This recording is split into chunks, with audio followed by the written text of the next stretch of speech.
Welcome to Burlap Teachers. Enjoy the video. Start by verifying your source and capture settings so you fix issues at the root.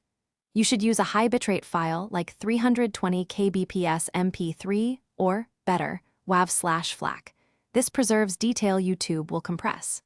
Choose an external mic or a USB audio interface rather than built-in mics to cut room noise and improve clarity. Set your project to 48K HC and 24-bit before exporting, because YouTube normalizes uploads to similar sample rates.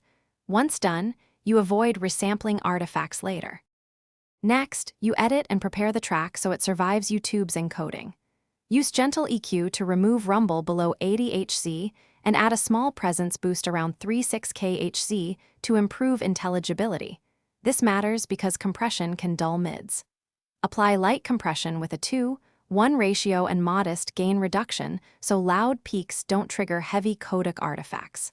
Finally, normalize to about -1 dB true peak and export in AAC/MP4 at 256-320 kbps. Or keep low. Finish by uploading the best possible master and validating the processed result. You want to upload your highest quality file once to avoid multiple re-encodes. Make sure your video has the correct audio track selected. After YouTube finishes processing, watch the processed playback to spot sibilance, pumping, or loss of clarity.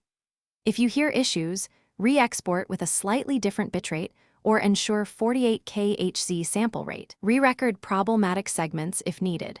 One key troubleshooting tip: try exporting lossless, then downmixing only if artifacts persist.